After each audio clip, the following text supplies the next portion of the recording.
To, wato ɗan barki kwamanda akwai buƙatar a baka amsa ko kuma a ɗan shafa kanka shafa kai irin na siyasa.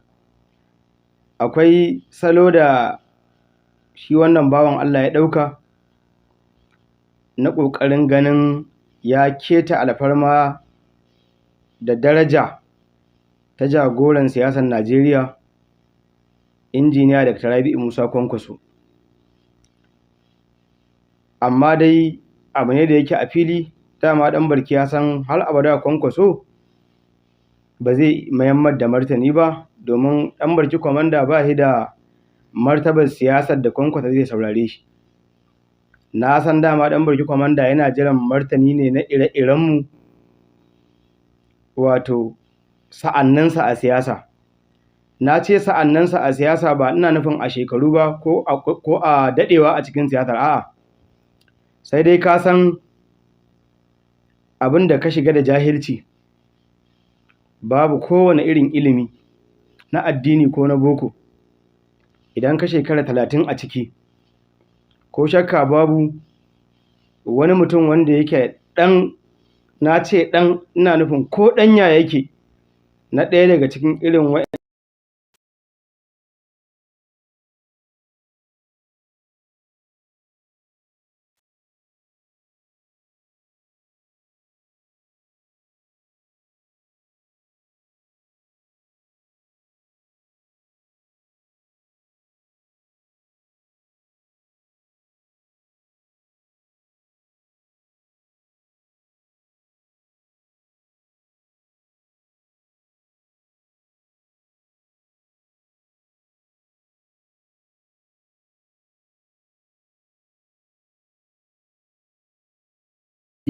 za a ga hauragiya yake, buge-buge yake.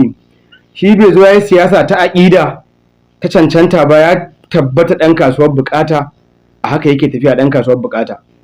To kuma a harka ta kasuwar buƙatar sai ka ga kamar zulumatun ba'aduha fawqa ba'd, kawai duhu ne yake dukan duhu, fa'ida da ƙibla.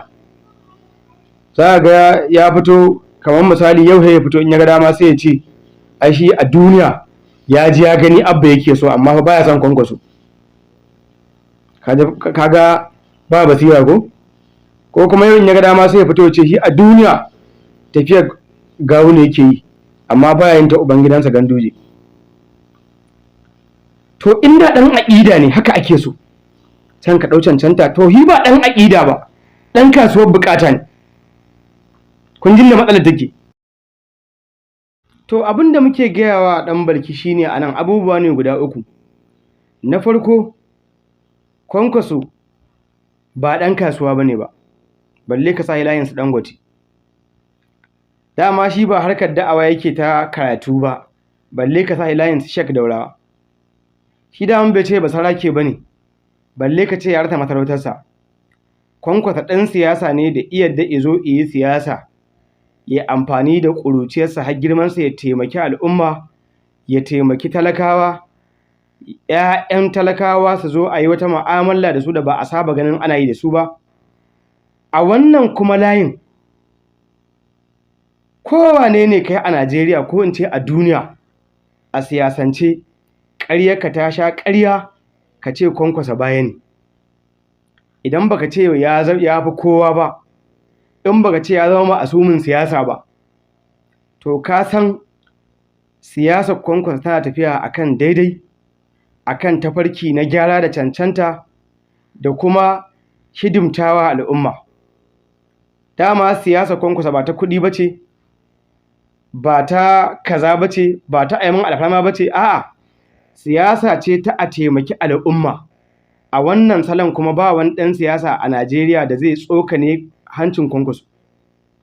Kuma kai ɗan barki, za a kai lokacin da za mu tuna ma, ba don gori ba, sai dai a siyasa ina jin gori halal ne. Za mu kai lokacin da za mu tuna ma, idan dai duniya da halacci, to kai a siyasance ma har abada sai dai ka zama abokin rigiman mai zagin Kwankwaso. Amma wataƙila tunda ɗan adam iya da mantuwa, to amma ba laifi in wani ɗan adam ɗin ya tuna ma, za a kai lokacin da za a tuna ma. Na ɗaya. Na biyu, idan irin ka riɓaɓɓu da tun muna yara ƙanana muna yawo da ƙaramin wando a jikinmu muke jinka kana hauragiya a rediyo har ka zo ka riɓe baka taimaki kowa ba, baka higa abin da zai zama aƙida ba.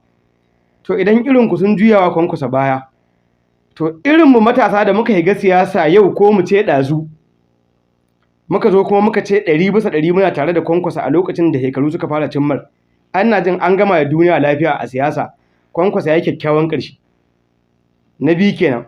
Na uku, ka gaya min wani ɗan siyasa ne a Najeriya a yau yake zama irin su ɗan barki kwamanda yake buƙata? Babu. Ba ɗan siyasar da yake buƙatar ɗan barki kwamanda. Ka da iya tura shi dai ma hauragiya a rediyo ka aika mata da buhun shinkafa, amma dai a buƙata ta fito ban san wani ɗan siyasa a Najeriya tun da ɗan barki kwamanda me zai ma? Shi ba wata ƙima ba, shi ba wata daraja ba, kuma shi ba me zai ma to a siyasa, ba ka buƙatar sa dama.